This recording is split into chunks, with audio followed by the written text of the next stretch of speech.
We come from the side of the ecosystem that is actually adding value from the processing part of the film or the advertising, which is your edit all the way to visual effects, in some cases, even production. Our focus has always been on the technology side of the film business. The best part about my role right now is I get to play with all this tech, which is the most awesome part. Yeah. Like, I love it, right? Yeah. How do you see the traditional studios like Famous? I mean, how Famous is obviously trying to stay ahead of the curve. How do you see that relationship really playing out? For me, my investment in the next 5 to 6 years is going to be in talent.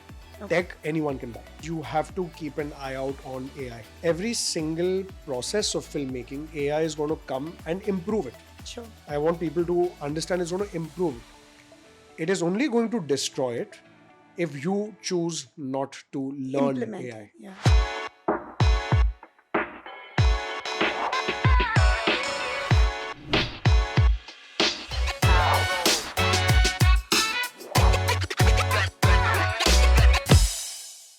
Hi everyone and welcome to another episode of Happy Hour with FinCocktail. Today we have someone very interesting with us. He has 14 years of experience in the media and the entertainment industry. He's the director at Famous Studios and he manages pretty much everything over there, right from strategy to communications to marketing to operations, the whole works. Please welcome Mr. Anant Roongta. Thank you for having me, and I'm so Thank you. glad you could make it and I'm really looking forward to this conversation. me too. And kudos to what you guys have achieved in the last 2 years. And I think this is the way to go, having an open conversation about future of almost every business. And I'm really excited to talk about the industry that we represent. Absolutely. Great. So let me dive straight in. You come from a family that is deeply rooted in this entertainment industry. What are some of your earliest memories from being at Famous Studios? So obviously, being a third generation, my grandfather who set the business up, father who took over and took it to the next level. I've seen both of them working literally opposite each other, just in separate rooms, but seeing two different generations trying to build the business from, say, point A to point B. Memories have been fascinating, all the way from all the old movies that were shot there. For example, Dil Chahta Hai was shot at Famous. Oh, really? I didn't we- know that. So one of the most popular songs of our generation, Koi Kahe, the Koi Kahe was shot in studio number 1 at Famous. Wow. And I remember, meeting all the 3 actors at the time, and the energy in that era was very, very different. The experience sitting with my dad was very different from my grandfather. So my grandfather used to always kind of give me tips on, okay, this is how you should build the business, and very typical Marwadi mindset of saying ki beta jitna paisa pocket mein hai utna hi kharcha karo, right? Very typical. And I'm like, I'm a bit too young to understand all this, but okay, but that's something that stuck by me. He was one of the founding members of the Association of Studio Owners at the time, and a two-time president of the Indian Motion Picture Association. Okay. So he was always very outgoing. He was an extrovert. He really moved mountains to bring new technologies and add more relevance to the business. So always saw that in my grandfather's eyes, and he always used to pat me on my back and say that, look, I feel you have it in you to kind of take over and take it to the next level. And smaller things about Famous, obviously, the cafe that we have there, for example, that always has been and still is the center point of creativity, because the advertising business around 35 years back, kind of birth of advertising was at Happened Famous. there. Yeah. People still call it the mecca of advertising. So I remember when we entered the post-production business in 1985, whether it was animation, whether it was sound, every single star, every single national creative director who now is a guru in advertising, they've all started their careers there. And, I've actually overheard conversations about some of the legendary ads that we call legendary ads now. So for me, it's always been a very nostalgic, experience. And when I look back and when I speak to people from the industry and I say that, look, I'm third generation of Famous, it's a very humbling experience, because all they say to me in the first line is, if there's a senior, they'll be like, beta, we've spent our entire life there in the Yeah. corridors. We used to spent days in the recording studio, or we worked with X, Y, and Z, where we created animation, or we've shot in studio number one. So there's always a lot of history, and there's a lot of respect that as a family, as a business, we get from the ecosystem. So it's been a fascinating journey. Then obviously with my father, he was very, very concentrated on the technology side of the business. And from 1985, we've always been very relevant with future tech, whether it's visual, whether it's audio, whether it was camera related. We always had tech which was far ahead of its time. In some cases, it worked really well. In some cases, it did not work because everyone in the industry is not ready to use the technology, right? So it's always been, for me, a center of energy. And that kind of drew me to come back to this business in 2018. Yeah. Wow, that's amazing. So, you mentioned that your family has always been working with a lot of stars, a lot of famous directors, and it's very easy to get starstruck in this industry. And I do know, and I've read all this, that your dad and your granddad haven't really been a few of those people who were really starstruck. So, how did that sort of shape your perception of the industry growing up and shape your personality as a kid? So, that was one of the best things that could have happened, because to the outside world, people would think, oh, you're part of the media business, you have a studio that's 78 years old, and you must be knowing so many celebrities. I literally know one celebrity, okay? Can I ask who? Kirti Kulhari, who's also a very good friend, okay? Yeah. And the reason I know is because I had produced a film just before COVID, which is now on Hotstar. And absolutely wonderful human being. Yeah. Very, very down to earth. And she's a friend. Like, you could just call her up and call her for a cup of coffee. She would really talk about life rather than other things, but with regard to other celebrities, yes, I've met everyone, from the sporting side, from the Bollywood side, from the industry. I think they've obviously reached a certain level because of a lot of hard work. But for me and for my family, we've never been starstruck. It's just one of those things, right? And the reason is because we come from the side of the ecosystem that is actually adding value from the processing part of the film or the advertising, which is your edit all the way to visual effects, in some cases even production. Our focus has always been on the technology side of the film business. We've not been on the PR side. We've not been on the, I want to meet this celebrity because I think it's cool, I want a photo op with them. It's never been the case. Absolutely. I've never seen that. So automatically it's kind of been ingrained that, okay, your focus should be look at the future of the industry. Where is it that you as an institution can add value? Okay. What are the new segments of the industry that you can enter, build valuable relationships with those people, and that is what is going to basically ensure sustainability in the future. So inadvertently, it never reached a stage where I looked to meet a celebrity. Today, for example, we were nominated for Best Visual Effects at the Filmfare Awards for Animal. We delivered that film last year. First time I even went to a Bollywood party. Okay. And for me, like, everyone is there, right? Yeah. Ranbir Kapoor is there. Other celebrities who weren't part of the film, they were also invited. But for me, they were just a normal person. People that you normal know. people that I might be knowing, or you just have a normal. It's not like, sir, selfie chahiye, selfie chahiye. That's not basically how I am. And for me, it makes absolutely no difference. End of the day, it's about, okay, this is my ecosystem. Can I actually add value to the celebrities? Sure. I kind of think of it from that point of view. And that's how our family has built the business. And maybe that's one of the reasons why we've still stayed relevant after 78 years. We've kept a very strong focus, I would say. Yeah. Wow. So your dad and your granddad both have made significant contributions to famous studios. Can you think back about, a couple of instances or some lessons that you learned along the way from your granddad and your dad that helped shape your career? So I think my grandfather, when he set up, he imported one of India's first film cameras. And the film camera I'm talking about is not what you see now or what maybe is being used today in the show.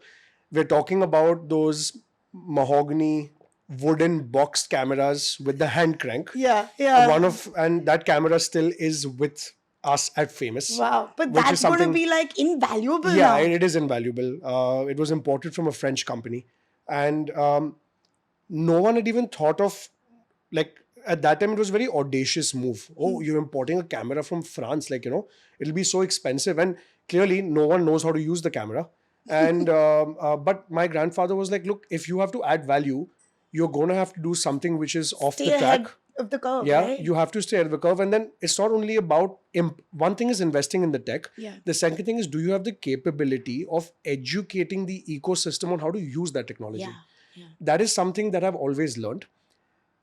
Down the years, in the last 40, 50 years, plenty of such investments into introducing new tech.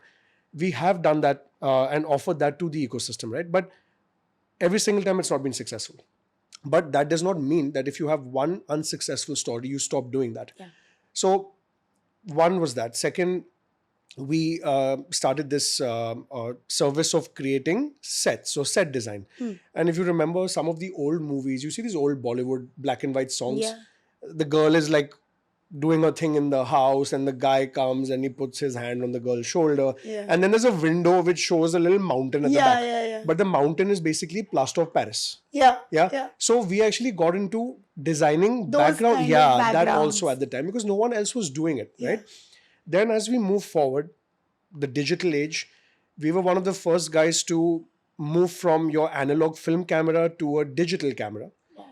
Again, got a lot of stick from our customers, because cinematographers still, the classic cinematographers still prefer to shoot on negatives, on film. Oh. Because when you shoot on film, the detail of the image you get, or the frame that you get on a film, is far superior than what you get on a digital camera also. Are you serious? Yes, Even now? even now. With all this technology out there? So let's give a simple example. Today, Oppenheimer was shot on film. So the American company Panavision, they make cameras. They don't sell, but they rent it out, and it's ludicrously expensive to rent it out. But Nolan says, okay, look, I'm creating a movie for the ages, and he's obviously made it IMAX. To create an IMAX film, you need a lot of detail, because you're going 65 mm. What you see in Indian cinema is 35. So this is literally double. To capture that kind of detail, you have to go to film. And I had the opportunity last year when Oppenheimer released. I went to Los Angeles and actually watched Oppenheimer on IMAX. The IMAX projector was a film projector. It was not a digital IMAX. At the Chinese theater in LA. Wow. And you could actually see the grains and the scratches and all that, right? And the sound was also explosive, because sound played a major role In Oppenheimer, that of whole course. explosion Yeah. scene and everything. So sometimes it all also depends on the director, how you want to display that story on the screen, and then you need to piss a lot of people off to do it your way, right? Yeah. But coming back to the progressive side, the digital cameras, and then we also set up a division in film restoration. So we actually restored Sholay. Oh. Yeah. So Sholay originally was shot on negatives, obviously. So the print files were stored in a vault, okay, in London. Those files were brought back to India. We processed those files. We basically converted the negatives into a digital file. Those digital files were mounted in a 4K resolution on our systems. And then we started clearing all the blemishes, the scratches, because film over time depletes, right? So we restored it. And then that film was converted into 3D and re-released in the theater. Wow. I'm talking about 9-10 years back. Yeah. Now, obviously, people outside would turn around and say, hey, you restored Sholay. Yeah. But we made a massive loss doing that. Because, Are you serious? Yeah, because we kind of assumed that it would take so many man days to deliver, but actually it took double the time, and then eventually you make a loss, because the client's not going to pay you more than what he has He as had a set already budget. decided, yeah. So as a portfolio, we've restored Sholay, but as a bottom line, Didn't it really didn't work out, add right? any. Yeah, it didn't add any value. But at the time when we set the restoration business up, it was not just for old cinema. It was also for the Indian film archives. So I'm talking archives from independence. I'm talking about state government archives. Oh, wow. There's a lot of content that is just lying there, which is not being Used treated well or restored for even for educational purposes, right? For the future generation. It's not being done, unfortunately. We really pushed So there's a center in Pune called the National Film Archive of India. Okay. They have archives of pretty much everything, right? From Gandhiji's speeches to, the Kargil war to whatever might have happened in the middle. So as a private institution, there's plenty now in the country, right, that are investing money in tech. Now, obviously, you've got immersive and there's a whole bunch of things that people want to experience. But end of the day, we can make the investments, but we also somewhere have this, like, I've got this national pride for the country. So I have really tried a lot, going and meeting the guys from the Information Broadcast Ministry, going to the armed forces, going to different institutions that individuals there have really created value for the nation, but nobody knows about it, right? There's a huge disconnect. For example, between the Indian Army and the civilian, there's a massive disconnect.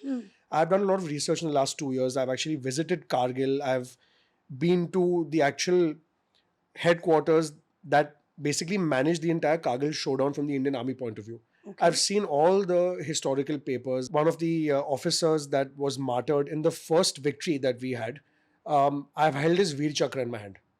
So I've seen his autopsy report also. It says bullet entered right temple, came out of left, cause of death. Oh my God.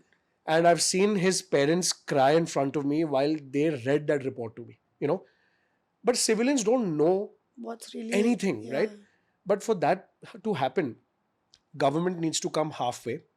We need to go halfway and say, look, we want to represent our history in the right way. But then, unfortunately, in the So last, why isn't it happening? If you're I willing guess to meet them halfway, there's a lot of bureaucracy, but it's changing. I visited the ADGPI, so that's the division of the armed forces that allows you to kind of publish content. Okay. So whatever's classified, declassified, they only allow you to publish what is declassified. clearly. So they're very, very happy for producers or say broadcasters or studios like ours who are coming with new concepts to start publishing stories out, because not only does it impact geopolitical learning. So today, if I don't know, today I might think as a civilian, why is Siachen so important to us, right? Why do you want to send someone at 22,000 feet, freezing with his all back that off, equipment, all that and, equipment? But there is a very significant geopolitical reason, which I can say here. On one side, you got to overlook what your enemy is doing, and on the other side, you have another enemy. But the actual reason why you need to do that is because that part has the largest, I would say, reserve of fresh water in the world. And let me ask you a question. It's a natural resource that we're trying to protect, essentially. Correct. But let me ask you why China is controlling that water reserve. It's not for drinking, so something else.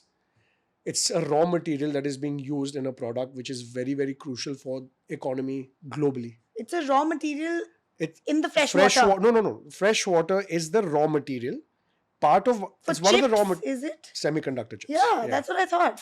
Yeah. So geopolitically, it's really important for India to kind of literally bird's eye view ki bhai, kya ho raha hai is taraf? Yeah. From the other side, obviously, we know they keep sending two, three people every time, and they don't really have the capability of going into an all-out war, which is fine. But now a normal civilian might not know that, right? Yeah. Today we've been to university. We understand geopolitics. I didn't know that until you mentioned it. So I have this thing about geopolitics, and when I went to Kargil, I was blown away. I was like, it's just crazy, and you just kind of go back to earth, and you're like, these guys have been at 18,000 feet for 7 or 8 hours before the commanding officers given them the order, go attack the post, because they're anyway at a disadvantage. They're looking up. These guys can just put the MMG down and nail them. So how are they actually getting on? And they've captured 45 or 50 different posts in Kargil. When you go to Dras and you go to the war memorial and you hear that guy talk, there are kilometers and kilometers of peaks that were captured by before. So every regiment has gone up and taken each peak strategically. Yeah. Nobody knows about it, right? So today, as a filmmaker or someone who is very interested in that topic, I want to create content on that, right? But then they have to also come halfway, but it's getting there. Okay. So anyway, coming back to the relevance part and the tech part, it's a very, very fine line between investing and then knowing how to educate the customer on it. Like getting people to actually learn the tech. Yeah, basically, that's just how it is. And we've always done that. Adopt it. we've always done that. 5 out of 10 times it's been successful. The other 5 it's been like, okay, it wasn't worth it. Maybe we shouldn't have done it. But that's It's a just, hit or a miss, right? You can't yeah, you you can't, can't know that from before. as the occupational hazard in Yeah. our industry. Yeah. So Right. I've seen my father do that a lot. So a few things went really well, a few things did not go well. But that's just part of how you gotta do it, right? Yeah. Now the challenge for me is that if I invest in a camera today, that camera is outdated in 6 months. Are you serious? 6 months. That's it. So today's, like, you guys go for concerts, you see massive LED walls, you Yeah. see programmed lights. Yeah. Now those LED walls have a pixel pitch. So there's a 3.9 pixel pitch, for example, which is a low quality. Okay. The next technology that's coming out that Samsung has released, they have come out with these LED walls that magnetically stick together. Okay. There's a epoxy coating on the wall. So usually what happens with LED walls is every time you dismantle and re-engage, Rejoin it. the LED bulbs on the edge break. Okay. So you got to keep maintenance. Now with the epoxy coating, it's like you're taking 10 magnetic blocks, you can And just then- stick it up. Yeah. Yeah. And the thickness is literally that much. Wow. It's like papad. Okay. Yeah. No jokes. It's that thin. But again, that tech is really expensive. Yeah. By the time it's rolled out for sale, There's something new that's probably like hitting the market. The same already. guys are creating something new. It's like Apple releasing iPhone 16 when they've already made plans for iPhone 21. Yeah. Yeah. You know? So that's the challenge. So the challenge is, what part of the tech do you actually invest in, which is going to stay relevant for 5 years, where you can actually make money back from Yeah. it? Yeah. That's the challenge now. But the best part about my role right now is I get to play with all this tech, which is the most awesome part. Yeah. Like, I love it, right? Yeah. Whether it's a Like new that laptop, smile on your face says it whether all. it's a laptop, whether it's an LED wall, whether it's like programmable lighting. So like I just came back from Tomorrowland, and I was like, what have these guys done, man? It was just nuts. From every single beat of every single performer was programmed. Wow. So if a beat is dropping, everything goes off. Just before the beat drops, everything just comes on. It's like a dance. Yeah. Yeah. Yeah. It's a tech dance, no jokes. And I'm like, what am I sitting here and doing?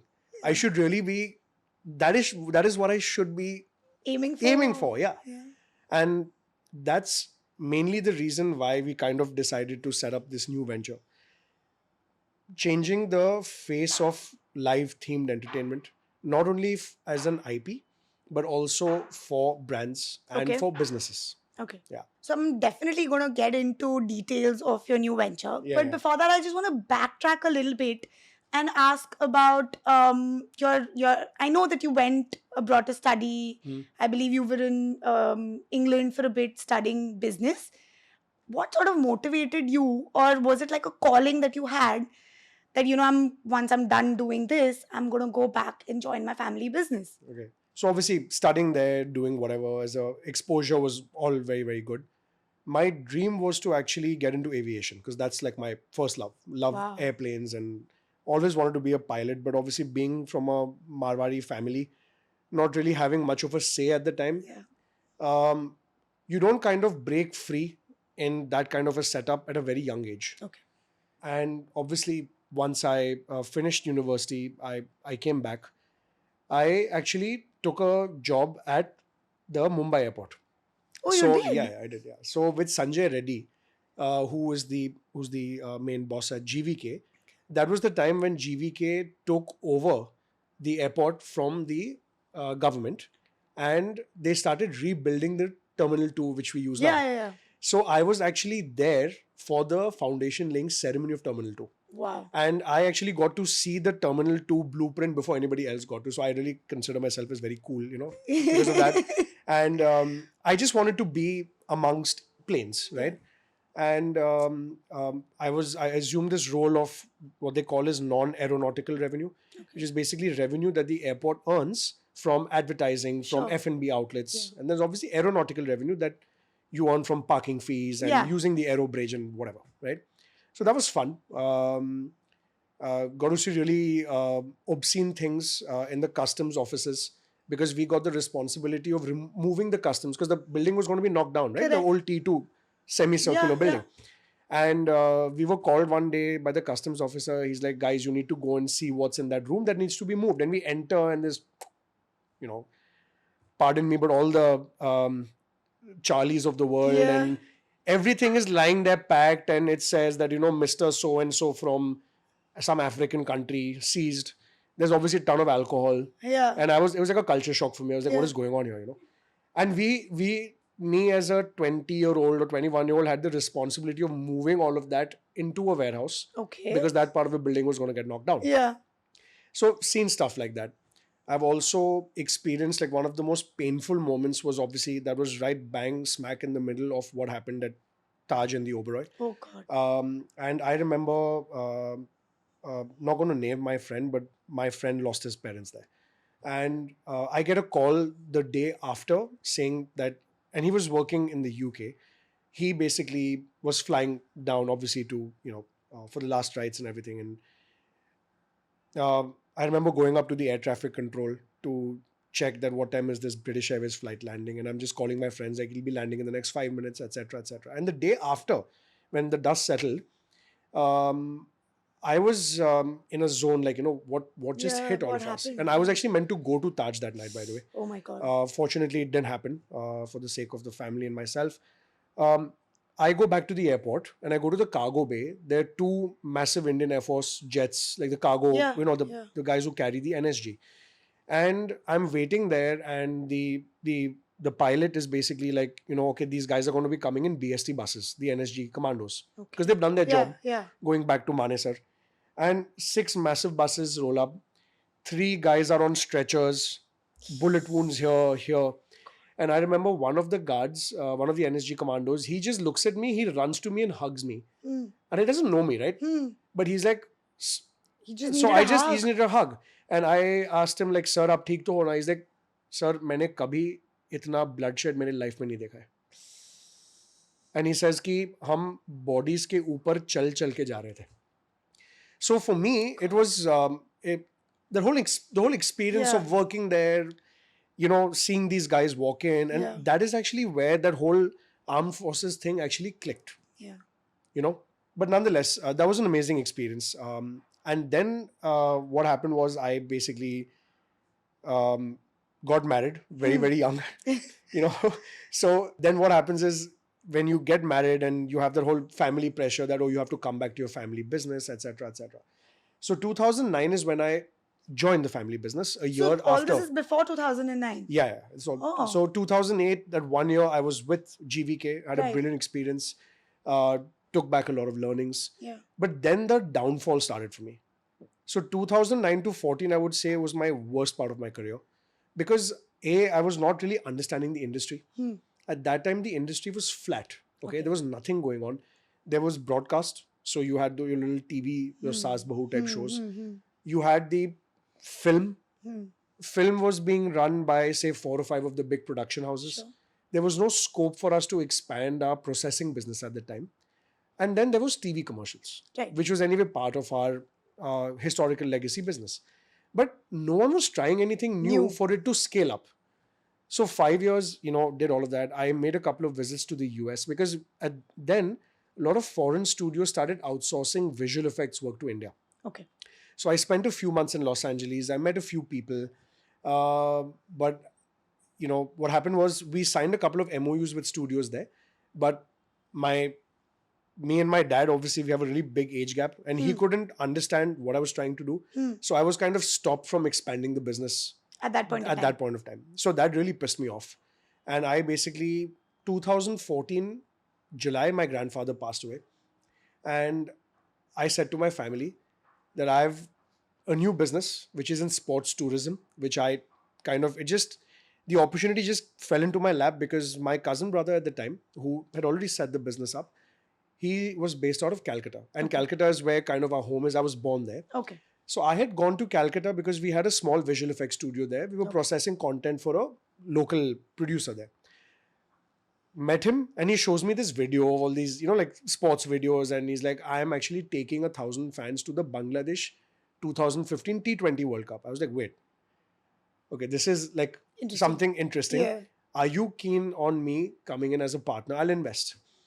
So he thought about it. He obviously spoke to the family, and within 2 weeks of that discussion, I go to my dad. I'm like, dude, I quit. I'm out. I can't do this crap anymore. I'm out. Literally 2 weeks after Dadaji passed away, I was on my first flight to Australia for the ICC Cricket World Cup that happened in Australia. Oh. We were already appointed as an official travel partner by the ICC. Okay. And I'm on a plane and I'm like, what the hell is going on? From having the most boring life, professional life in the film side of things. And now I'm like, I'm on a flight. I'm going to the Melbourne Cricket Ground. I'm going to the Adelaide Oval. I'm meeting cricketers. And I'm actually planning a tour for potential fans who are looking to go. Yeah. So that is where the entrepreneurial bug really hit. Right. So at Fanatic Sports, the passion to deliver the best consumer experience was our common passion for sport. Right. Brother really likes tennis, loves cricket. I love cricket, football, and eventually it kind of started building, right? Even our horizon from being just a cricket and football loving nation now also went to Olympics. So Yeah. 2016, we were the first ever travel agent or tour company that got a license from the International Olympic Association Wow. to officially take fans from India to the Olympics. So Yeah. our first Olympics was Rio. Yeah. And we got the experience of going there. We stayed there for about 45 days. And the best part of that experience was we had become very close to Sachin Tendulkar at the time. And we get a call from his manager a few days before. And at that time, he was so-called the brand ambassador for the Indian contingent. We get a call that we get Sachin's flights and he's flying in from London to Rio. And we basically had to go pick him up. So we picked him up. We dropped him to the hotel. And the next entire day, we've spent the day with Sachin Tendulkar. We're having Naril Pani with him on the beach in Rio. As a cricket fan, it was iconic. nuts. It was iconic. And then we were talking about some of the incidences while he was actually playing. Spoke to us about some of the stuff that happened between Harbhajan and Andrew Simons. Yeah. Like behind the scenes stuff, and you're like, "Hey, tell more. We need to know more."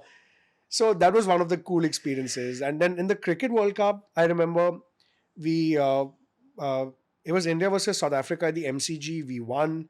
And we were staying in the team hotel.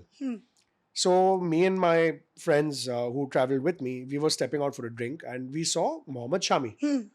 Now, Mohammad Shami is a very calm character. Yeah. So we asked him, we were like, Shami bhai, aap to bahut kya boundary pe catch pakde and this and that. आपका plan क्या है? मेरा एक दोस्त है, यहाँ पर वो कबाब का shop run करता है. I was like, sir, बढ़िया, ठीक है, you enjoy yourself because we were stepping out for a drink. He's like, नहीं, आप लोग कहाँ जा रहे हो? ऐसा नहीं है, आप एक काम करो, मैं उनसे बात करता हूँ, मैं आपके लिए कुछ स्पेशल मंगाता हूँ और आप हमारे रूम में चलो. He takes us to his room. We have a 90-minute conversation over a bottle of Blue Label about IPL, about how Wasim Akram taught him reverse swing, and it was an insane discussion. And for my family or my friends who were there, for them, they looked at me like I was some god. How did you manage this? And for them it was a very, very, very big experience, right? That's when I realized that, okay, this is something, that's where the passion and the business thing kind of made sense to me. Right. So the passion and business angle kind of really came in there. And we were able to unleash our entire creative thought process on, okay, if I'm taking a fan for an event for 3 days, it's not just a sporting event. It's about meeting a celebrity sports person. It's about maybe an ex-cricketer watching the game with you. It's about getting the best tables at the Virat Kohli Foundation dinner in London where a current cricketer sitting with you on the table. We did all that stuff, right? Wow. And that really gave me a different high, self-confidence. It kind of went through the roof. Yeah. Did that for 4 years. Then 2017-18 is when our industry, the media industry, started flipping. You started having all the OTT guys coming in. Right. Instagram, Facebook became a force. Influencer community started building up. And as I mentioned earlier, Dad and me have a 42-year-old age gap, right? So he said to me that, look, I can't manage this anymore. Yeah. Do you want to come in? And, so I took that decision, very tough decision of exiting that business and rejoining the family business. And that's when things really changed because I kind of came with that bug, with this really aggressive attitude of, oh, whatever's there, rip it apart and rebuild it. You know? It didn't really go down well with my dad because obviously I'm sure things were a certain way and and then he's like, oh, what are you doing? And people are coming and saying that you're pissing them off. And I'm like, these guys have been in the system for 20-30 years. They are bound to get pissed off because the business has been run in a certain way. but I'm sorry, it is not going to be run in that way moving forward. And it 2018 to now with 2024, it's been a wild journey. Obviously, with COVID in the middle, managing one of the most stressful 2 weeks of my life in COVID, which I'll come to, not because someone fell ill, but because of what the BMC tried to do with our property. Yeah, we'll come to that. Not too many people know, but yeah. So what I did was I kind of methodically started ripping things apart, right? So I first started with the Mahalakshmi property. We had about 20,000 square feet of space that was just lying unused. I got this idea because I traveled to the UK and I saw this place called Media City UK, which is basically in Manchester. They had created this huge infra where they had a couple of media universities. They had BBC, ITV, and one of the other studios where they were broadcasting sport. And they had this one building which was a co-working space. So I'm like, I need to go check this out. Media co-working space. Yeah, like in that entire... For the fraternity. For the fraternity. So I go in, the 2 floors, regular offices. Then they had this really cool Future Tech Center that was sponsored by Vodafone. Above that, NatWest Bank had done something else. And then there's this beautiful bar and lounge kind of thing. Whole building was that. I came back and said to my dad, this 20,000 square feet is going to be converted into a co-working space. It's going to be the first co-working space for the media entertainment fraternity in India. Simple. And then we obviously started collaborating with people. We thought of a name and simple name came up, Famous Working Company. It couldn't be more obvious. So we called it FWC. It was simple for people to know and whatever. We created that. We actually signed an MOU with that British co-working space after that. Yeah. The mayor of Manchester came to Bombay. He did a tour of our space. And we had this thing going on with the High Commission. So they have the British High Commission as something for the creative industries. You guys can do some research on that. They really pushing the creative industry of Britain to the rest of the world. So every 6 months, you'll see they'll bring a delegation down here to meet creative industry folk from India. Some kind of partnership and this and that. But unfortunately, that MOU went all down the drain because of COVID. Simultaneously, we had an agreement with Epic Games. So the co-working space was opened before COVID? It opened 2019, I would say, I think it was June or July. And 2020 March is when... 6 months before. 2020 March is when COVID came, right? So along with that, we signed up with Epic Games. So Epic Games, just to give you a brief, you must have heard of Fortnite. Fortnite is Epic Games, Unreal Engine. They are playing a major role now as a software provider in the future of all media entertainment. So today, if you see Anima as a DJ, they have this character called Genesis that pops up on the LED wall when he's performing. That's all created on Unreal Engine. Today, the work we did for Animal, the environments we have created, we created on Unreal Engine. TV commercials that we've made, we've created magic using Unreal Engine. So I've already given you 3 different segments that have used the same software. We had already thought at that time that this is going to be the future.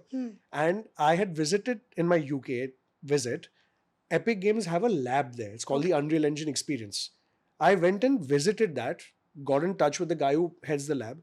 That was the first time I saw the whole augmented reality thing. I was like, that India lab is coming to Famous. So we had signed up for that. That also went down the drain because of COVID. Oh God. So everything was signed. Epic Games, in collaboration with the Indian partners, we had given them about 4,000 square feet of space. So my vision was creative lab, co-working space. We already had a motion capture studio. There was another technology that's used in 3D.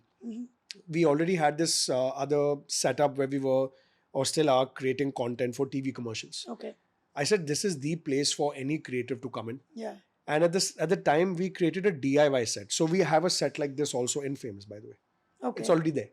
So for influencers. So there was one for makeup. There was one for walk-in closet. There's one for stuff like this.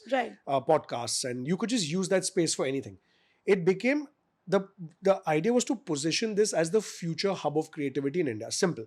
But for the next generation. Anyway, COVID came. Very challenging times. The BMC approaches us. I get a call at 3 p.m. one day. This is in the middle of COVID. In the middle of COVID. I'm not going to name the person, but of course, Mr. So-and-so would like to meet you. He's coming to Famous in the next half an hour. The guy rolls up in a Range Rover and he shakes my hand and he says, thank you for giving Famous as a containment center. And I was like, so I was a bit dumbstruck. I was like, what do I respond? And I was like, there's no point responding in a way that you're pissed off Yeah. because so my response was सारी जगह आपका ही आपको जैसे करना आप करो. Huh.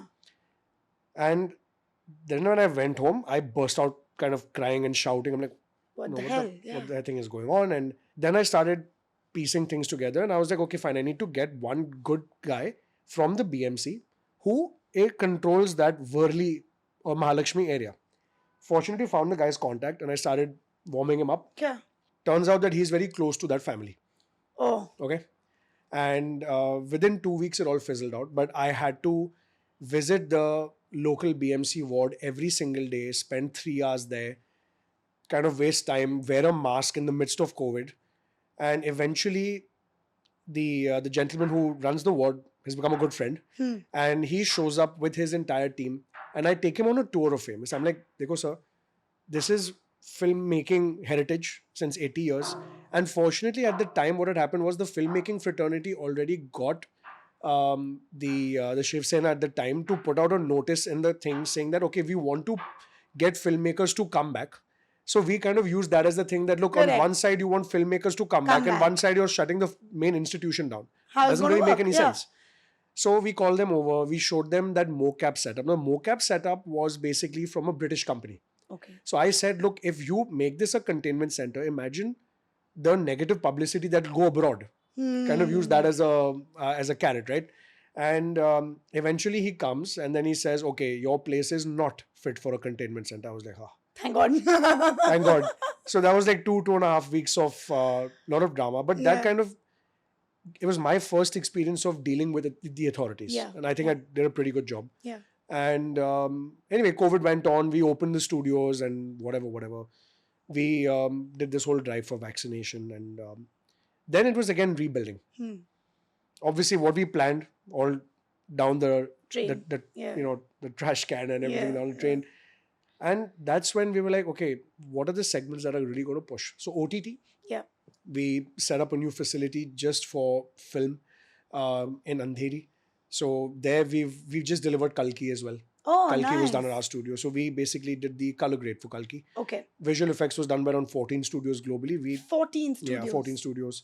We were very happy that we did not pitch for it because it was a major challenge the last 1 month getting all the footage back into our studio to color. Okay. So that's how the process works, right? Okay. The VFX has to come into a color system and then we apply the final grade before we master. And so the final footage of Kalki has left my studio before it went to the theaters. Wow. Yeah. Okay. So we had the opportunity of visiting the set in Hyderabad, which was phenomenal. I think they really have set a standard for Indian production, must say. So, kudos to the producers, Vajanti Films, did a brilliant job. Obviously, in that bargain, I also got to meet Amitabh Ji. Yeah. And with Amitabh Ji, there is a slight starstruck because Of course. he has been to Famous so many times and he kind of knows our family. Yeah. So, when I went and touched his feet and I said, ki, Amitabh Ji, I'm third generation. Then he just looked up and he's like, God bless you. Because for him, he's been there. Yeah. Yeah. Yeah. So yeah, it's been a mad journey. Yeah? And now, out of the blue, I've decided to get into the whole experiential side again. And somewhere, it's very similar to the sports business. Okay. Because again, I am going to be creating experiences for fans, but maybe this time it's going to be for music. Wow. Interesting. So is this what's happening at Warehouse 47? It's one part. Okay. So Yeah. tell us, since I brought it Yeah. up now, tell us a Yeah. little bit about your new venture, Warehouse 47. So Warehouse 47, we're basically kind of piggybacking on Famous Studios. Okay.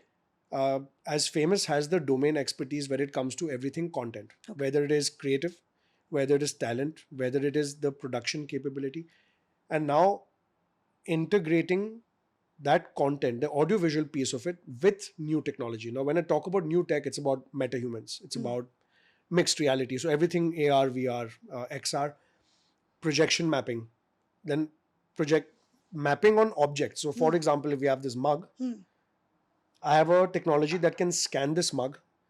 It can take a 3D mesh into my software. And I can actually get my artist to create content that plays geometrically on this mug. as a Oh. 3D object. Okay. So you might have seen content 3D mapping on big monuments, Yeah. Yeah. like Yeah. in the Gateway of India or somewhere. Yeah. So that's called object projection mapping. Okay. So we also have the domain expertise of creating content for those objects. Wow. So that got me thinking. I'm like, okay, we're anyway producing TV commercials for brands, but the same brands are also investing money on live events and experiences. So, for example, a BMW will definitely create a commercial, but they also do a Joytown. Correct. And Audi would create a new commercial for their new car, but they'd also want to maybe for their dealers launch the car. Yeah. Same thing goes with lifestyle brands, so a Nika or maybe an Hermes or whatever, right? You have 4 or 5 different segments in the industry that are spending money not only on audiovisual content but also on live events. So for me, it becomes a cross sell. Yeah. So the guys who I'm pushing for TVCs, I can go and speak to the brand team like, oh, look, wait a minute. My guys are anyway creating content, but hello, this is Warehouse, and this will engage with your brand team to create a next level experience even for your live engagement. The fun part is this is not only for Bombay, it's a pan India offering. Wow. Right? Okay. Because the tech that we're using is very nimble. It can be moved to different parts of the country. Sure. So that's one thing we're trying to position the business as, oh, this is not only Bombay in Bombay and not only that something as an event that happens at Famous in Studio 1 and 2. Okay. So that's the B2B side. We work with brands. We work with other event agencies also. You have plenty of event agencies that have brands as their clients. They might be lacking in a certain area, maybe in the content part. Or Anant, we want an installation in the event. We are very happy to even come in and help them out with that part of it, right? It doesn't have to be just an end-to-end service. And the third thing that we are targeting, and we will start targeting, is basically the government. They're also spending a ton of money in museums and installations, a lot to do also with the tourism side of things. So that's a B2B side. B2C is now where we are creating our own IPs. Okay. So under Warehouse 47, we are now launching an IP under House 47. It's called House 47. House 47 has 3 segments to it. One is a immersive storytelling experience, which is under our laboratory. Our lab is called Pixel Lab. Okay. Today you have filmmakers who pick up stories like I mentioned about the army. Yeah. If I pick up, say, a story of a hero that's done India proud, if I give it to a script writer, he will always write the script for a film or a web series. Yeah. I'm going to tell him, you need to write this script around technology. So it'll be a physical museum style experience where your guest is going to enter, but through metahumans, through projection mapping, through thunderous sound and visuals, you're actually experiencing that story in a museum or inside a studio. It's actually a walkthrough. So it's like, So very simple experience is Van Gogh. Yeah. You guys might have been for the Van Gogh experience. Not a very good example because the tech integration wasn't very good. But obviously we learn from those experiences and we try and bring out the next level. A lot of this is already happening globally. Okay. But it's happening in silos. yeah. We want to make it a ticketed event. Yeah. Not only happening at Famous in Mumbai, but that tech gets taken or that story gets taken to different parts of the country. Yeah. So that's our immersive storytelling experience. Second thing is immersive dinners. So we are working with the best chefs in Bombay, the best cocktail bars. We're also talking to a couple of top 50 bars in Barcelona, will not name them, to actually bring them down for a bar takeover as well. Fun. Yes, yeah. So we're talking to them as well to again give a very elevated HNI experience. So now what will happen here is either you'll ticket it at a very high amount, or you might have a banking and finance company that comes in and says, look, I need to offer something unique as an R&R for my customers. For my clients. So it could be an IFL, it could be, an Everstone, it could be anyone. So they might be like, Anand, look, we're working in the renewable energy space and we want investors to come in and actually understand what is the climate investing scenario in India. Right. Now, how do I get them zoned in?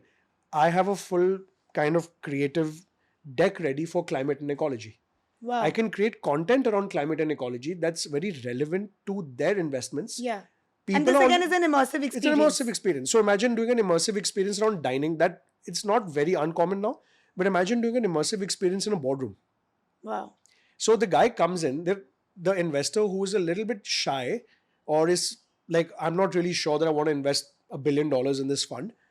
They might just get sold by seeing what's going on. Yeah. Yeah. So where is it that I am adding that creative solution of value to solve my brand's problem or solve a problem of a consumer today who's like, where do I go in Bombay? I don't want to go to the cinema unless the movie is really good. How many times will I go to, say a Bastion? Yeah.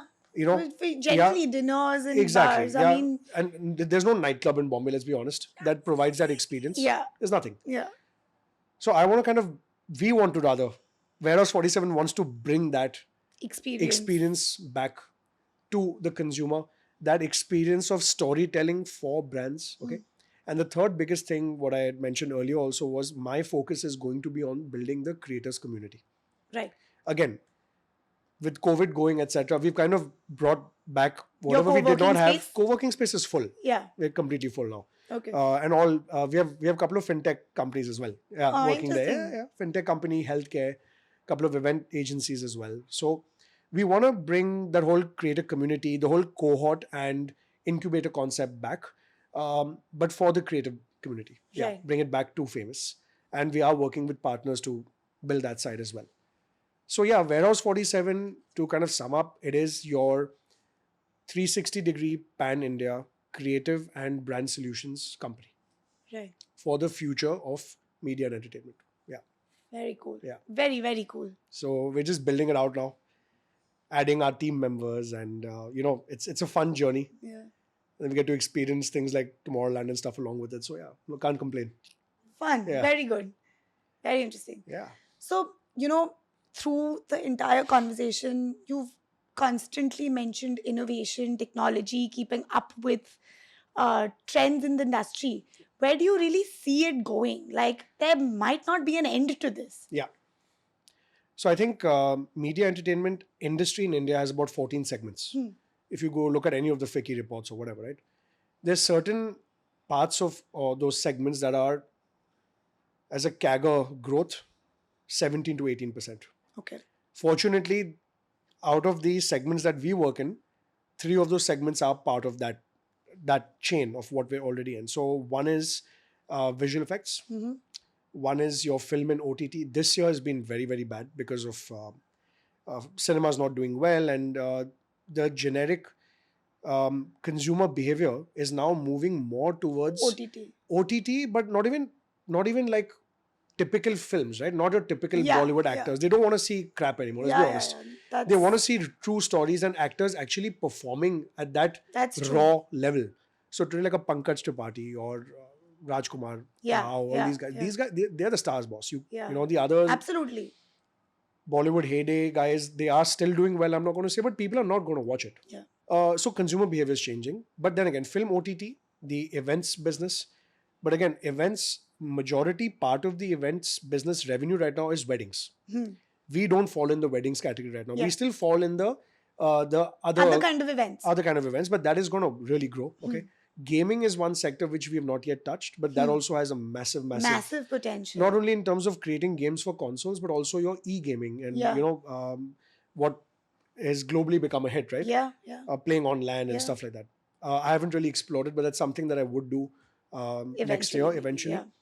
But end of the day, what is it that media entertainment survives on? It survives on storytelling. Right. Absolutely. Today, if you're a brand, you will want to position a TV commercial, but the TV commercial also has to say a story. It could be a fiction or a non-fiction film. There has to be a story around it for it to be sold. Absolutely. Then comes the part of how you produce, your production management, what camera you're using, what is the cinematography, and then the actor. Right. All that is subsequent. Post-production, VFX, all comes later. What is the story? Is it a Bible story? Are people going to spend money on it? The focus for me has always been storytelling. That is something that it was the same in the 1930s. It's going to be the same in 2030 also. How you deploy that story as an audiovisual concept, whether it's through an immersive experience, whether it is on OTT, whether it is in IMAX on a film camera, that is something you need to be smart enough to judge. Right. Then comes the tech part. As I mentioned, technology anyway, there still are a lot of tech elements that can be used for the next 5 or 6 years, but tech cost is also reducing now. So it's not going to be that difficult to constantly evolve in the tech side as well. So that's how I really see it. I think consumer behavior is changing. The next 6 months will be very, very crucial. Okay. You now have bite-sized content. Yeah. Now there are concepts in the US and the UK where they're making 2.5-minute episodes of content. 2.5 minutes? Yes, 2.5 minutes. Simple. You go on the app, you download it. You're in the metro or And you're just watching it on your way. Yeah. And you download the second episode, you watch it on the way back and you're like, theek hai, khush. Huh. Reels. People are happy watching reels. Yeah. And reels also, it's like, if I make a reel over 1 minute, to khatam. Yeah. Nobody's watching it then. It has to be like so I'll that give you sweet 40-50 second max. I'll give you 30, a 40 seconds, simple thing, right? A traditional advertiser like Unilever, they FMCG spends 51% of the budget of TVCs On marketing. is FMCG. Yeah. Unilever is the biggest. Yeah. 2-3 years back, they used to take from us 60-second and 45-second edits. Yeah. Now they take 20 and 25 seconds. Yeah. Attention spans have reduced. Plus, they want 45 other edits for Insta, for all Hotstar. their social media Exactly. platforms. So even our deliverables have changed. Our team has changed accordingly. Yeah. Yeah. At a time, offline editing, what we used to call, was the most low-end, low-value business. Yeah. Now, there's no editors available. Yeah. Because editing on Premiere Pro, for example, Premiere Pro is like the guru of all softwares now. Yeah. If you don't know Premiere Pro, you're not going to be hired. Simple. Adobe's ruling it now, right? Yeah. So we mentioned OTT and, how I'm one of those people actually who'd rather just see it on the TV. On the TV. I'm like, I don't want to make that effort of going to the theaters, and then sometimes you don't enjoy it, and then you're like, now 3 hours have just gone watching some nonsense movie. Yeah, true. OTT pe to band bhi kar sakte yaar, and just like whatever, call it a night. Yeah. So with OTT playing such a big role in today's generation, how do you see the traditional studios like Famous? I mean, now Famous is obviously trying to stay ahead of the curve. How do you see that relationship really playing out? I'm going to say the legacy business of post-production, it's going to go downhill. Okay. Simply because about 4 years back, you would need 6 or 7 different types of machines to deliver OTT or a film. Okay. So let's take it from the top, right? Today, whether you're shooting for cinema or you're shooting for OTT, the technology and the budgets are almost the same. You cannot do substandard VFX for an OTT project and do better VFX for cinema. Today, if you're releasing a film in movie, it is also going to go on OTT, right? Classic example was Sher Shah, the movie on Captain Vikram Batra. Originally was made for the cinema, but because of COVID, they couldn't hold on to it, right? How much do you hold on to an investment? They released it thing, but I would have watched that film in the cinema. Yeah. Because it was made for the cinema. Yeah. Today, if you tell me go watch Top Gun Maverick on OTT, that's I'll not be going to be like, fun. boss, Yeah. No, you need I'll that spend IMAX money, experience over there. I'll get the DCP, I'll watch it in my theater, it's okay. But I Yeah. want to watch it in IMAX. Yeah. That's how it was made. Yeah. Right, sir? But coming back to your point, I completely agree with you. Those films are few and far between. There's not every movie that's made for cinema. Some movies are just made and you're like, why don't waste my time going to the cinema? I could just wait 2 months and watch it on Amazon, Hotstar, or Netflix, right? But the relationship with studios like ours and with the OTT platforms, there's always going to be work. Yeah. But the traditional process of delivering that work, that will change. So that means certain machines or the workflow will change. Certain guys who you've hired right now, they might not be relevant unless they skill up, right? So a simple thing is like we have a software which is called Flame. It's made by Autodesk. Flame is a finishing tool that is used in TV commercials to basically in TVCs enhance. So like, you see the shine going on your hair. Yeah. Removing blemishes from the skin. So that is what that software is used for.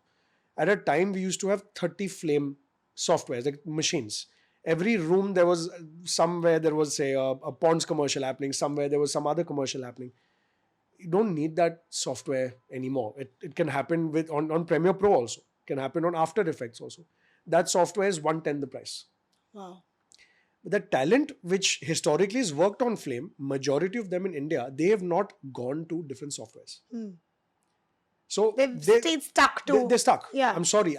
You can't be part of my company anymore. Yeah. It's just a hard reality. Yeah. Because there's talent that's coming that can do 3 different softwares at the same time.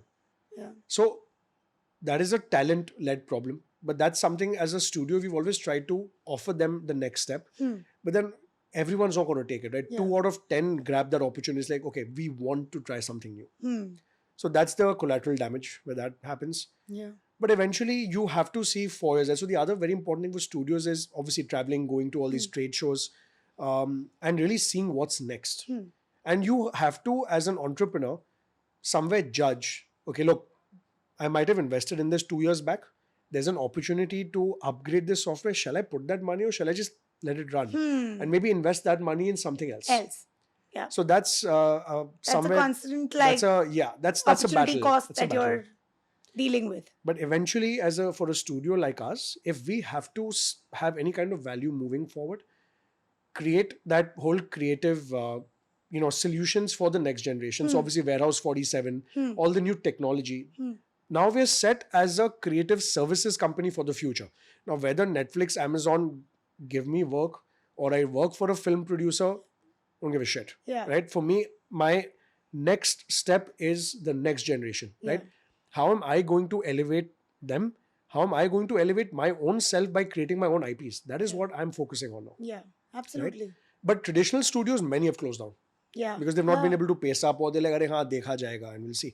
But they've not been able to keep pace. Correct. That's what I would imagine. Yeah. I mean, it's a very, very fast, rapidly Yeah. changing sort And of trust me, COVID was like the biggest setback. for most studios. Many studios set up small boutique houses. They couldn't survive. Everyone shut down. Wow. So it's the top 4 or 5 studios that have been relevant, have been able to weather that COVID storm, are now relevant and are still able to push the barrier. Right. Yeah.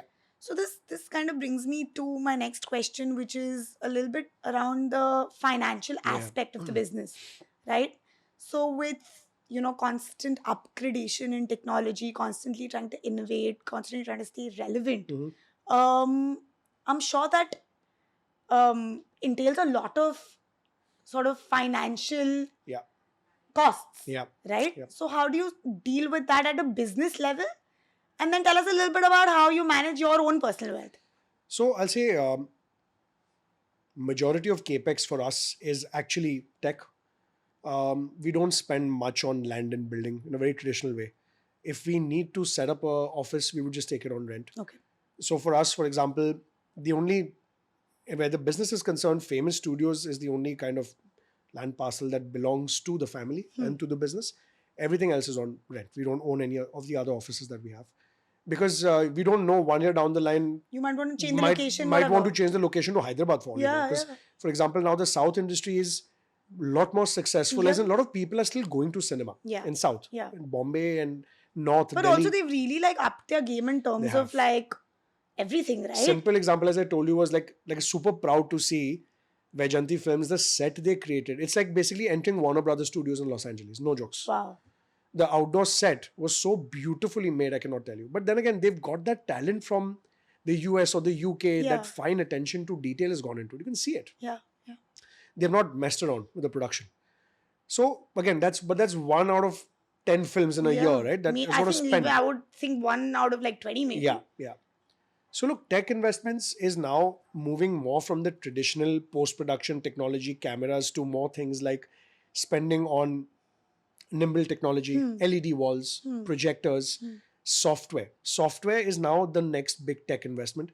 But if I was spending, say, 80% of my capital was going in tech, I would now say 40% would go in tech, the balance 40% would go in talent. In talent? Developing talent. That can use the tech, you mean? That is basically it. Today, a Premiere Pro costs how much? 30,000-40,000 bucks a year. Okay. Versus a Flame that still costs 4.5 lakhs a year. Right? Today, I can train my team members. I can give them a 6-month crash course on Premiere Pro that's available on, say, an FX PhD or whatever. Yeah. They'll quickly learn, ऐसे फट करके like, no sir, we don't need to go outside, हम तो online सीख लेंगे. They'll come back and give you solutions within 2 minutes. Wow. That is the talent I need. I don't need my old thought talent. I need someone new. That is exactly where the whole community part comes. And you have to offer talent bait. Correct. Then look, okay, you want to work? Look, I can put you in my virtual production department. I can put you to work with my motion control. Why don't you see if we can replace the green screen immediately with a background? They're like, Arey, that's cool. I get to play with toys, whatever. That we have that opportunity to offer So for me, my investment to the next 5 to 6 years is going to be in talent. Okay. Tech, anyone can buy. Okay. I can rent it. Yeah. Yeah. Yeah, a few elements here and there, that's fine. But I'm not going to be in, like, me and my dad had a argument last week only. He wanted to upgrade one of our color grading machines. I'm like, why? It's not required. You'll buy a new hardware, you'll buy a new projector, you'll invest 1.5, 2 crores just investing on that one room. Give me that money. I'll make a movie or I'll make a new experience out of it, right? I mean, but that's my mindset because I see what the consumer's looking for. Yeah. Yeah. So that's how it's moving in the business point of view. Sure. I wouldn't say that I've still figured it out because everything How is changing too interested are fast. you though? But like, are you interested in managing the finances or the financial aspect of I the business? hate the financial aspect. Yeah, of that's business. what I am more a we creative get person. this answer from mostly all the entrepreneurs and business. And I get a people lot that of we meet. abuse, right? Because like, you know, like तू कैसा मारवाड़ी है? पैसे की पकड़ नहीं है, तू कहीं भी पैसा डाल देता है. You know, I don't think you belong to a Marwadi family. So I always have this joke, like I was dropped on my head when I was a kid. So that part of the brain anyway does not work. I am a creative person and I keep having this fight with my family. Look, I'm not very good with finance. Yeah. Why can't we just get a damn professional to figure it out? Yeah. I'll tell him that, look, this is my vision. Creatively, I'm brilliant. I know I'm good with people. I can get people together to create something fantastic. Yeah. पैसा वैसे का मेरे पास मत हो, मैं बता दूंगा भाई मेरे को 10 करोड़ चाहिए, 50 चाहिए, 10 रुपया चाहिए. You guys figure it out. Yeah. But don't come and tell me कि ये करो, वो करो, whatever. So I'm very happy to say in the public domain that I don't like managing finance. Yeah. Because that's not my cup of tea. Yeah, sure, it's not your forte, and it's okay to like delegate that to a professional. And people do that, right? It's not like absolutely. So yeah, coming to the personal side of the finance part, yes, I mean I have to obviously give a lot of thought to that because I have a family, got to take care of that. At the same time, I have aspirations of my own. That today, if I don't want the company to invest, if I want to start something on my On your own, yeah. So I'm slowly kind of getting there. I have someone who is helping me right now personally, but I only started that exercise a couple of years back. I wasn't really bothered before. Okay. Because my 100% of my time was just in the business. Yeah. So I never really thought about the financial building aspect. your own personal portfolio. I'm like, it'll happen. I'm like, I have enough self-confidence that I can build something. Yeah. Rather than worry about what I already have. Yeah. So that's just how I am as a person. You know. Okay. Interesting. So. But at least you've started that journey. I've started that journey. That's a good step. Yeah, That's my a dad step in the keeps right saying, direction. my dad keeps saying, कि अरे तुम अपना खुद का finance नहीं देखता है. I'm like, you know, touchwood, I have that. I have that backing from the family, which I'm very grateful for. Yeah. A lot of entrepreneurs don't. But at the same time, I keep telling them that, look, I don't think you've understood me as a person. Like, you know, the family of this conversation, like, Dad, I don't think you've understood me at all. I am not like how you were. Yeah. And it's important for you to accept it. But at the same time, always listen to him. If there's something going wrong, I'll be like, okay, fine, you're right. Like, let's, take a step back. Yeah. But I know my self-confidence comes from my creative brain. Yeah. It comes from ideas. Yeah. And I'm able to communicate those ideas very well to my team and to people around me, right? And I want to take it that way. I believe in myself. Why should I get bogged down by what 10 people say to me around me? Don't really care. Yeah.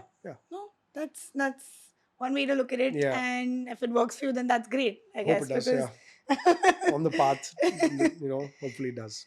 Great. So this kind of brings me to my last question. Yeah. What is one piece of advice that you would give somebody who is looking to get into this industry? I'm not saying as an actor or whatever, your side of the things. What would you tell them? What is it that they should be focusing on? What should it be that they should be sort of learning and implementing? Definitely for actors, I have absolutely no advice to give at all. Rather than maybe just try and work on good original stuff because that's what people want. But coming to the side where we are is more the creative, the direction, creation of environments, visual effects, whatever. Very important to be multi-skilled.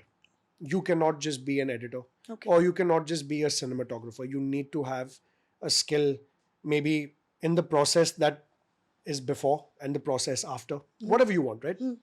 Second thing is you have to keep an eye out on AI. Every single process of filmmaking, AI is going to come and improve it. Sure.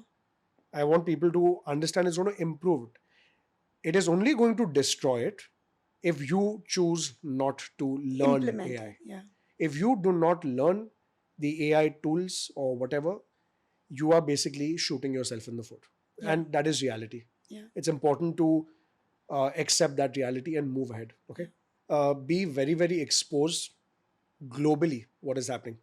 We are all in the age of social media. There is no excuse for the next generation of creatives or anyone who is willing to come in and say, "Arey, mujhe to nahi pata America mein kya ho raha hai." Like, shut up. You need to know. You need to know. Okay. So if you ask them the question that did you watch Oppenheimer? Ha, sir, Oppenheimer to 4 baar dekh liya. So how do you not know what's happening in America? Yeah. Can't you see how Nolan has made Oppenheimer? Yeah. How it You was have to have shot, whatever. you all have the to have details. interest, Yeah. right? So if you want to be successful in the creative industry, you have to have a lot of interest. And there's one saying from Gordon Ramsay is like, when you're making a risotto, you got to keep stirring. Yeah. You can't leave it. Yeah. So in this industry, you got to keep stirring. You Yeah. cannot leave it. You have to be on top. Every 2 months, every 6 months, learn something. See what's happening. There's plenty of good blogs available. Learn. And at a very young age, or even if you choose at a later age to get into the industry, make sure you choose the right university that teaches you the skills. And then start working simultaneously with a studio. Maybe with us also, we're always open to getting interns in. Or it could be with a production house. It could be with the Dharma Productions, any of the big production houses, or a big agency. Start learning. And my other thing is, please stop being woke. Okay, I'm sorry I have to say this. And get your back into it. Not like, oh, I only want to work 4 hours, 4 days a week. My work-life balance, it's all bullshit. Okay? There's nothing called work-life balance. Yes, but develop your skill set in such a way that you can get your work done faster so you have that free time. Yeah. Just more Simple. efficient way Be of efficient. working. Yeah. Stop taking cigarette breaks. Stop, wasting your time on Instagram. I'm sorry, right? Do all that in the night. It's because I get so much of this, and it really sometimes like it reaches a stage where it just pisses me off, and I'm Yeah. like, you know what? You want to work, you're gonna have to put in the hard work. Otherwise, it's not gonna happen for you. Yeah. And I've had team members who I thought were good. I've had to fire them because of that. Like, I've had people not showing up on time. I'm sorry, it doesn't work with me. Yeah. Yeah. You have to respect my time. If you don't respect my Absolutely. time, you're off. Yeah. Yeah. So there's certain things, basics जो हम बोलते हैं ना, whether you are 18 years old or whether you're 40 years old, you have to follow those basics. Balance. But overall, the industry has a massive future. Content and storytelling has a massive future. It's just very important that depending on what stage of the career you are trying to get into it, learn about it, come and meet people like us. We will always give you the right advice because we want you to come into the industry. Yeah, For yeah. us, it's beneficial. And spend time on research and development. Try things out. Don't get afraid. In our industry now, people get very fearful. So, simple example, like I have a visual effects supervisor. His responsibility is going with the director on set. The director has given us a shot-by-shot breakdown. Based on the shot-by-shot breakdown, I've given a costing. Sure. Now, when you go on set and you actually shoot, it's not necessary that they'll land up shooting it exactly. Yeah. Barish Yeah. ho gaya, kuch problem ho gaya, the Goes on actor got longer, lazy. whatever, yeah. It could be any kind of scenario where he has to shoot that entire thing again. No, he's not able to shoot. Yeah. The supervisor, who's the creative from my end, he has to go and tell them on the spot, sir, you have not shot it as per your mood board or your storyboard. This is going to cost you more. Don't be a yes man. So eventually that burden the studio has to bear. Because the producer is not going to pay you more money. Of You course. still have to deliver it. Yeah. Yeah. So it's very important that you get a grip of your capability. And there's plenty of opportunities out there from studios like ours, universities, online courses to learn and succeed in this industry. Yeah. Yeah. Yeah. So I will say go all out and come and we'll welcome you with open arms. There's no problem. There's a massive future in our industry. Great. Yeah. Amazing. This was such a good chat. And Thank you for having me. It was awesome. Yeah. No, Anant, I got to learn so much from you because I'm really not too much in, like Siley on the other hand, she watches every show that comes, every movie that comes, and she'll give me a full like lowdown. Okay, ye dekhna. I know that you'll only like this. And I'm the one who literally follows her advice, and I'll probably watch like very Yeah. selective shows or movies or whatever. So for me, this was really like a great learning. So thanks for No, no, this. thank you for having me. And it's always, and I think even for you guys, like the way you guys have built this podcast thing up,